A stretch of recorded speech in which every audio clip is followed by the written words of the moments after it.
quoi le hooper? Alors c'est une activité qui est assez récente, ça nous vient des États-Unis, c'est arrivé il y a quelques années en France. Ça dépend de la Commission nationale d'éducation et des activités cynophiles, la CNEAC, qui gère en fait toutes les activités d'agility, de dog dancing par exemple. Donc c'est une activité très ludique, le hooper. En fait, il faut faire traverser des obstacles à son chien et le conducteur, lui, reste dans un carré qui fait entre 2 mètres et 5 mètres carrés et il fait tous les commandements à la voix et à distance. D'accord, à distance, donc comme avec sa télécommande quand on zappe, là, comme ça. Ah, ça serait pratique, mais en fait, non, ça serait beaucoup moins drôle.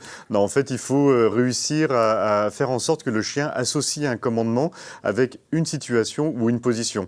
Par exemple, si on prend Romy, quand vous lui dites assis, elle s'assoit. Parce qu'elle a compris que cet ordre assis, ça voulait dire justement se mettre dans cette situation. Eh bien, pour le hooper, c'est un tout petit peu la même chose. C'est un petit peu plus compliqué, évidemment, parce que voilà, il y a des obstacles très caractéristiques. Si par exemple vous lui dites tunnel, il va aller dans le tunnel, parce qu'on lui aura appris que ce mot, ça veut dire cette action. Bon, évidemment, c'est pas facile d'y arriver, hein, comme dans tous les exercices. Il n'y a que sur les réseaux sociaux où on voit un monceau de conneries. Parfois, il y a aussi des choses très bien, hein, attention.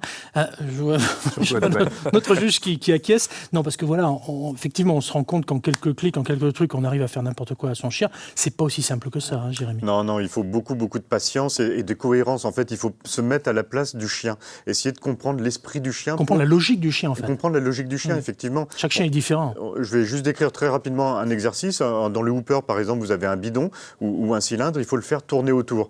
Donc, pour lui apprendre ça, il faut d'abord se mettre près du cylindre, commencer à avoir un objet. Alors, ça peut être une balle, ça peut être une friandise. Le faire tourner comme ça avec la main autour. Et pendant qu'il tourne, on lui dit autour ou tourne. Ça dépend le commandement qu'on veut faire.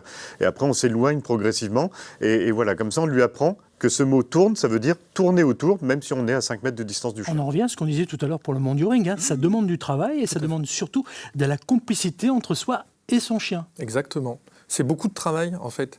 C'est la capacité de pouvoir faire comprendre le message qu'on veut adresser à son chien. Ça nécessite de la répétition, de la patience, du calme. Et moi, je dis souvent de la tempérance et de comprendre les choses comme le chien peut le comprendre. Juste, moi, j'ai amené mes 3 objets fétiches de dressage. Ouais. Clicker, petit bout de saucisse. Ah oui, important le petit bout de saucisse. Important. Ah oui. Et balle. Avec ça, j'apprends tous les exercices que j'ai besoin d'apprendre à tous les chiens que je travaille.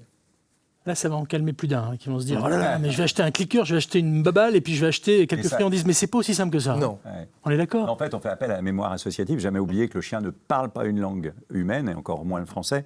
Et donc, en fait, comme le disait tout à l'heure Jérémy, c'est qu'on associe autour à une gestuelle très précise. Et le chien, quand il entend la consonance autour, il sait ce qu'il y a derrière, en fait. C'est pour ça qu'il faut qu'il prenne du plaisir. Que la douceur et la bienveillance sont vraiment au cœur de ça. Hein. C'est ce qui fait un dénominateur commun finalement au mondiouring et au hooper. Pour terminer, comme il y a un événement en Haute-Saône, on l'a compris le 28 mars pour le mondiouring, je vous renvoie sur le replay France.tv pour ceux qui n'étaient pas avec nous en début d'émission. Il y a aussi des événements en Bourgogne et en Franche-Comté, notamment en Franche-Comté je crois pour le hooper. Oui, en fait il y a très peu de clubs qui pour l'instant proposent réellement cette discipline, enfin cette activité en compétition. Donc vous pouvez aller par exemple dans des clubs qui sont plus emprunts avec l'agility comme le Dijon-Valmy ou aussi le club de Besançon et où eux ils font un petit peu de hooper. Donc je sais qu'au club de dans Paris nous utilisons les arceaux de hooper dès l'école du chiot pour leur apprendre à justement traverser ce type d'obstacle.